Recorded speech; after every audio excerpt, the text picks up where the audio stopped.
समझ में आता। सोचो काटना तो सोचो ज्योति जी, उखाड़ना उखाड़ ही दी, मतलब सोचो नफरत बताई उसने, दीपक पांडे ने दिखाया कि कितनी नफरत भरी है तुम्हारी चोटी। वो कोई भी संगठन ये नहीं कह रहा है कि रोहित यादव भी हिंदू है।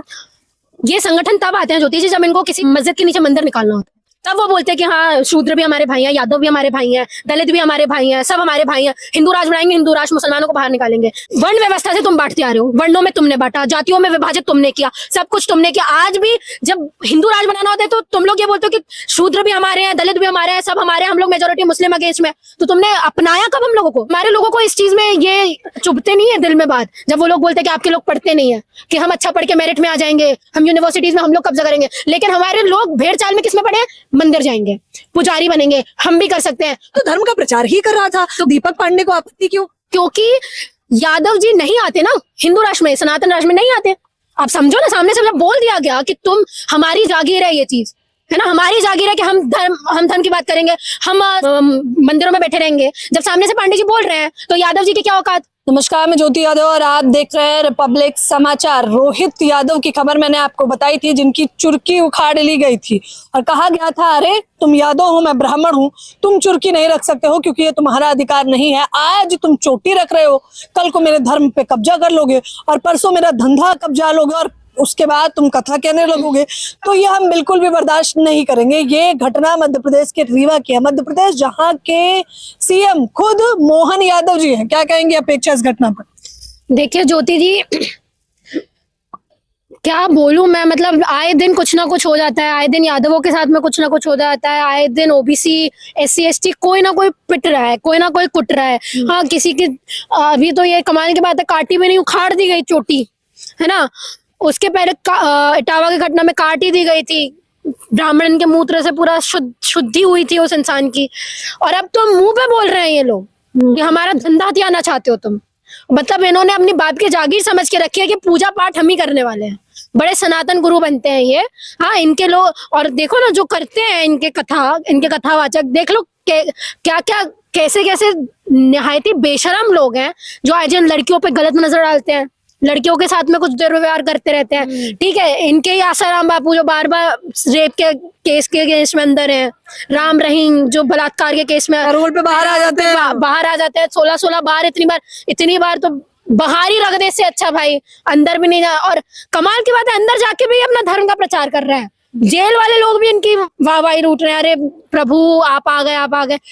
अब आप सोचिए, इतना पिटने के बाद, इतना मार खाने के बाद भी हमारे लोग इतने बेवकूफ है कि जाएंगे वहीं अपनी ऐसी तैसी करवाने के लिए। पता है सामने वाला लात मार रहा है, पता है सामने वाला नहीं चाहता कि तुम ये सारी चीजें करो, पर धर्म की अफीम इस कदर चटाई गई है इन लोगों को कि आप चाहे कुछ भी करें, आना आपको धर्म के पास ही पड़ेगा। हाँ हमारे लोगों को इस चीज में चुभते नहीं है दिल में बात, जब वो लोग बोलते हैं कि आपके लोग पढ़ते नहीं है, कि हम अच्छा पढ़ के मेरिट में आ जाएंगे, हम यूनिवर्सिटीज में हम लोग कब्जा करेंगे। लेकिन हमारे लोग भेड़ चाल में किसमें पड़े हैं? मंदिर जाएंगे, पुजारी बनेंगे, हम भी कर सकते हैं, वो ही क्यों करेंगे? SC भी कर सकते हैं, ST भी कर सकते हैं, OBC भी कर सकते हैं। और जब करने में आते हैं तो ये सारी हरकतें होती है। और आपको बनाना है हिंदू राष्ट्र। आपको रोहित यादव कह रहा था मैंने तो ये चोटी जो है 7 साल से रखी हुई है और हनुमान जी और सनातन के लिए रखी है। हाँ, वो तो धर्म का प्रचार ही कर रहा था, तो दीपक पांडे को आपत्ति क्यों? तो क्योंकि यादव जी नहीं आते ना हिंदू राष्ट्र में, सनातन राष्ट्र में नहीं आते।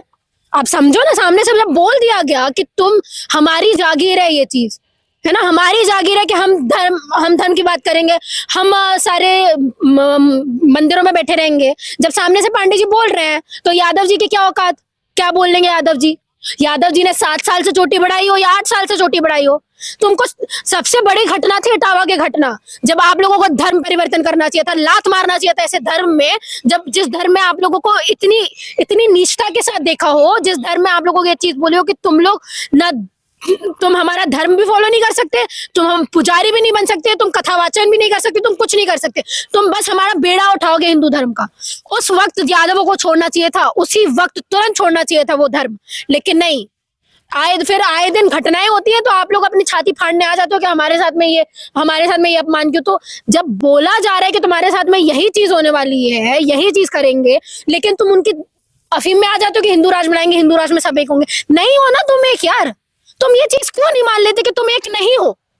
जिस धर्म ने तुमको अलग रखा गया है, जिस धर्म में ये चीज बोली है कि तुम शूद्र हो, तुमको सिर्फ बाय बर्थ एक ही काम करना है, वही काम किया है, तुम ऊपर वाले 3 वर्गों की सिर्फ गुलामी ही करोगे, उनके लिए ही काम करोगे। और अछूतों को तो, मैं तो अछूतों की बात भी नहीं करती, उनको तो वर्ण व्यवस्था में भी नहीं रखा गया, वरना सिस्टम में भी नहीं रखा। तो बेचारा धर्म की पालकी ढो रहा है और यादव तो उसमें मुख्य तौर पर पालकी ढोने का काम करता है। हाँ, यदुवंशी है, देख लीजिए, यही यादव है जो अपने आपको यदुवंशी बोलते हैं। देखो, मैं अब ना बुराई उनकी नहीं करने वाली होती थी। अगर आप ये एक्सपेक्ट कर रही है कि मैं उनकी बुराई करूं जो ब्राह्मण है, नहीं, वो तो यही चाहेंगे ना, वो तो चाहते ही है कि हम लोग पावर में आए। गलती किसकी है? आपके ऊपर अत्याचार होना है ना, बोलना किसको चाहिए? आपको बोलना चाहिए। इतना पिटने के बाद, इतना मरने के बाद वहीं मरना है तुम्हें, वहीं जाना है, उसी धर्म में जाना है, उनकी पालकी ढोना है। तो मतलब तुम चाहते हो कि हमारे ऊपर अत्याचार हो, तुम ही यही चाह रहे हो ना, तुम भी चाह रहे हो कि वो हमको मारे, कूटे। भाई, इंटेलेक्चुअलिटी क्या बोलती है कि जब तुमको पता है वहां जाने के साथ में हमारे साथ में इतनी बदसलूकी की जाएगी तो हम वहां नहीं जाएंगे। हिस्सेदारी नहीं मांगे, आप नहीं चाहती कि धर्म में हमें भी हिस्सेदारी चाहिए? क्यों चाहिए? जब आपको हिस्सेदारी मिल गई तो आपके साथ में क्या सलूक हो गया? डॉक्टर अंबेडकर ने कालाराम मंदिर में जब प्रवेश के जो करवाया प्रवेश लोगों को कि आप भी हिंदू धर्म, आप भी मंदिरों में जा सकते हैं, आप मंदिरों में जाने लगे तो क्या हो गया? क्या हो गया? क्या हासिल हो गया आपको? आप मंदिरों में चले गए, आपको सारा इंडिपेंडेंस मिल गई, डॉक्टर अंबेडकर ने आपको इंडिपेंडेंस भी दिलवा दी, तो क्या हासिल हो गया आपको? क्या उन लोगों ने मान लिया कि आप हिंदू हो? क्या उन लोगों ने मान लिया कि आप उनके धर्म में आते हो? बिल्कुल नहीं माना। आज भी तो सलूट वही कर रहे हैं ना वो तुम्हारे साथ में। आज भी तो उन्होंने बोला है कि पूजा सिर्फ हम ही कर सकते हैं, आप आओगे तो पूजा करवाने के लिए, धंधा, उनका धंधा चलाने वाले आप हो ना, क्योंकि आप लोग जाते हो उनके पास में। जिस दिन आप उनके पास में जाना बंद कर दोगे, उनका ये जो धंधा है वो बंद हो जाएगा, शटर उसी दिन गिर जाएगा। लेकिन आप नहीं समझ रहे हो, आज इतने उच्च पुजारी है जो वहां पे बैठे हुए हैं, इतने करोड़पति बनने हैं, किसकी वजह से? कौन दे रहे हैं पैसे? हम लोग ही तो जाते हैं ना। लेकिन आप लोगों को क्यों नहीं समझ में आता? सोचो, काटना तो सोचो, जो छोड़ो ज्योति जी, उखाड़ना उखाड़ ही दी। मतलब सोचो, नफरत बताई उसने, दीपक पांडे ने दिखाया कि कितनी नफरत भरी है तुम्हारी चोटी। मतलब सोचो किस मानसिकता के लोग हैं ये। या आप सोचो ना, एमपी में अनिल मिश्रा एक तरफ बोल रहा है कि अंबेडकर की बात नहीं होनी चाहिए, दूसरी तरफ ये घटना हो जाती है कि चोटी उखाड़ ली जाती है। एमपी में लगातार ये चीजें हो रही है कि तुम लोगों के अगेंस्ट में सुपीरियर लोग हैं। अनिल मिश्रा, आप देखो, अनिल मिश्रा जी, ठीक है, पांडे जी क्या बोलना चाह रहे हैं कि हमारे बाप की बबूती है ये सारी चीजें, हम फॉलो करेंगे, तुम हमको फॉलो करोगे। और ये बोलते हैं कि बटना नहीं चाहिए। हर वक्त से वर्ण व्यवस्था से तुम बांटते आ रहे हो, वर्णों में तुमने बांटा, जातियों में विभाजित तुमने किया, सब कुछ तुमने किया। आज भी जब हिंदू राज बनाना होता है तो तुम लोग ये बोलते हो कि शूद्र भी हमारे हैं, दलित भी हमारे हैं, सब हमारे हैं, हम लोग मेजोरिटी मुस्लिम अगेंस्ट में। तो तुमने अपनाया कब हम लोगों को? अपनाया तुमने अभी? आप बताइए, इस घटना के बाद में क्या आप ये चीज बोलोगे कि हम लोग हिंदू हैं? बिल्कुल नहीं बोलोगे ना। और हिंदू संगठन कहाँ है? सवाल ये भी है कि जो हिंदू संगठन आते हैं और कहते हैं कि दलितों को बंटना नहीं है, वो भी हिंदू है, सनातनी है, वो कोई भी संगठन ये नहीं कह रहा है कि रोहित यादव भी हिंदू है। ये संगठन तब आते हैं ज्योति जी जब इनको किसी मंदिर के मस्जिद के नीचे मंदिर निकालना होता है, तब वो बोलते हैं कि हाँ, शूद्र भी हमारे भाई हैं, यादव भी हमारे भाई हैं, दलित भी हमारे भाई हैं, सब हमारे भाई हैं, हिंदू राज बनाएंगे, हिंदू राष्ट्र, मुसलमानों को बाहर निकालेंगे। हाँ, जैसे मुसलमानों को बाहर निकाल के बाद में मुसलमानों की कोठियां आपको मिलने वाली हैं, आपके नाम पे रजिस्ट्री होने वाली है, जो रात को सपने आप देख रहे हैं, ये आपको सब कुछ, आपको उनकी प्रॉपर्टी, जायदाद, हिस्सा, सब कुछ आपको मिल जाएगा। ये होने वाला नहीं है इस देश में। एक बात। दूसरी बात ये, आप हिंदू तब होते हो जब हमको हिंदू राष्ट्र बनाना होता है ना, और हिंदू राष्ट्र बन नहीं सकता, ये सिर्फ वोट खींचने का तरीका है, तब आप हिंदू राष्ट्र में हो। शादी करने के वक्त में आप हिंदू नहीं हो। रोटी बेटी के संबंध में आप हिंदू नहीं हो। आप जब मंदिरों में पुजारी बनने की बात आएगी तो आप तब हिंदू नहीं हो। जब आप इन सब चीजों में हम लोगों को डिस्क्रिमिनेट करते हो, इन सब चीजों में आप हम लोगों के साथ में भेदभाव करते हो, किस बेसिस पे आप हिंदू हो? कोई क्राइटेरिया तो होगा, आप बता दो। या तो आप ये बता दो कि शूद्र हिंदू नहीं है, दलित हिंदू नहीं है, तो हम मान ले कि हम हिंदू नहीं है। अगर हमको हिंदू मानने के बाद भी अगर आपको हमारे साथ में यही सलूक करना है तो लात मारते हैं ऐसे हिंदू को। हमको नहीं बनाना है हिंदू, हमको नहीं होना है हिंदू। अगर हिंदू होने के बाद भी अगर हमारे साथ में ये सारी चीजें हो रही तो हम क्यों है हिंदू फिर?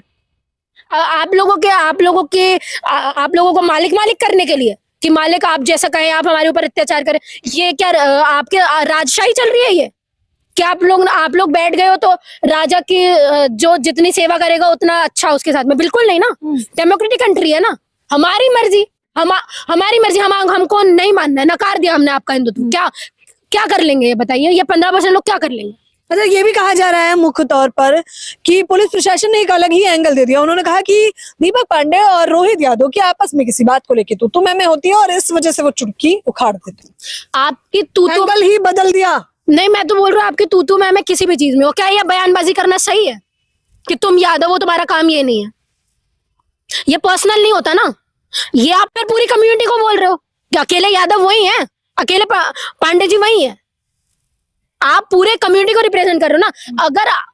अगर पुलिस ने ये भी बोला, चलो मैंने मान भी लिया एक तरीके को कि ठीक है, जाती है एंगल मत लगाए, पुलिस कह रही है जाती है एंगल नहीं, ठीक है भाई, नहीं लगा रहे। अमित शाह जी की पुलिस के ऊपर तो हम बहुत बहुत विश्वास करते हैं, अब मान लिया मैंने।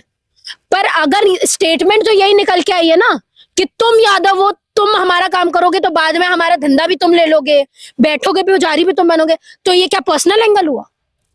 ये पर्सनल एंगल है? नहीं ना, पूरी कम्युनिटी को रिप्रेजेंट कर रहे हो ना वहां पे तुम। जिस यादव को तुम ये बोल रहे हो, अगर वो एक बार हथियार उठाने में आ जाए, एक बार तुम्हारे विरोध में आ जाए, तो तुम जो कुछ लोग है ना वो नहीं टिक पाएंगे उनके सामने। लेकिन ये यादव को समझ में नहीं आ रहा है। जैसे मोहन यादव की सरकार में ये हो रहा है, बताइए। कमाल की बात है, ये सूबे के मुख्यमंत्री ही यादव हैं। हाँ, मोहन यादव, अब सोचिए, मोहन यादव अगर इस चीज में भी चुप है, आनंद मिश्रा में तो चुप ही है, तो उन्होंने अभी तक तो बोला नहीं, अब वो इस एंगल में भी चुप है। तो आप बैठे हैं तो किसकी वजह से बैठे? अगर आप अपने समुदाय के बारे में ही नहीं सोच सकते तो आप पूरे स्टेट के बारे में क्या सोचोगे? जब मोदी जी ओबीसी होके ओबीसी के बारे में नहीं सोच सकते, ओबीसी है ना, यादव भी ओबीसी होते हैं, मोदी जी प्रधानमंत्री वो भी ओबीसी के। अगर आप अपने ही लोगों के बारे में नहीं सोच सकते तो आप दूसरों के बारे में क्या ही सोचोगे? क्या सोचोगे वुमेन्स के बारे में, क्या सोचोगे दलितों के बारे में? तो आप समझिए ज्योति जी, ये लोग चंद लोगों को रूल करने वाले लोग हैं, ये चंद लोगों की बात करने वाले लोग हैं, ये आपकी बात कभी नहीं करेंगे। ये हिंदुत्व आपका तब तक ढोएंगे जब तक इनको हिंदू राष्ट्र बनाना है।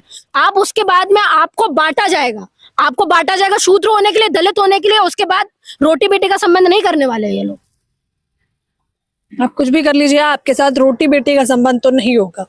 अपेक्षा जो कि दिल्ली विश्वविद्यालय की छात्रा हैं, वो पूछ रही हैं कब तक और इस प्रकार से जिल्लत भरी जिंदगी जीने वाले हैं आप लोग, क्योंकि जिस प्रकार से ये घटना घटित हुई है ये बेहद शर्मनाक है। आक्रोशित लोग हैं, ट्विटर तो खेल रहे हैं, लेकिन क्या इस पूरे मामले को लेकर लोगों को सड़कों पर नहीं उतरना चाहिए था? और वो हिंदू संगठन कहाँ गायब है जो सभी को हिंदू करार देते हैं और हिंदुत्व की राजनीति को आगे बढ़ाते हैं? क्या मोहन यादव हिंदू नहीं है? क्या रोहित यादव हिंदू नहीं था? दीपक पांडे ने तो उसकी चुड़की उखाड़ दी। दीपक पांडे को क्या इस पूरे मामले को लेकर जाति सूचक शब्द बोलने को लेकर जेल नहीं होनी चाहिए थी? सवाल जाहिर तौर पर वाजिब सा है, जवाब भी आप जानते हैं। अब जवाब जानते हैं तो हमें अपनी प्रतिक्रिया भी कमेंट बॉक्स में दीजिए। मेरे चैनल रिपब्लिक समाचार के लिए क्या कहोगे? सबसे पहले कुछ चंद सोशल मीडिया है जो आप लोगों की बात उठाते हैं, उनमें से एक है रिपब्लिक समाचार। तो जो लोग इस चीज को देख रहे हैं, आपको समझ में आना चाहिए कि आपकी बात करने वाला नेशनल टेलीविजन नहीं है, सिर्फ सोशल मीडिया है। तो आप लगातार सोशल मीडिया को देखिए। हम जैसे लोग, आप जैसे रिपोर्टर बहुत चंद हैं ज्योति जी आज के टाइम में, और हम लोग ये बेड़ा उठा के रखे हैं कि इस राष्ट्र को हम लोगों को किसी एक समुदाय का राष्ट्र नहीं बनाना है। तो आप लोग देखते रहिए इस चीज को, लाइक करें, सब्सक्राइब करें। थैंक यू मुझसे बात करने के लिए। कैमरामैन नावेद के साथ ज्योति यादव, रिपब्लिक समाचार।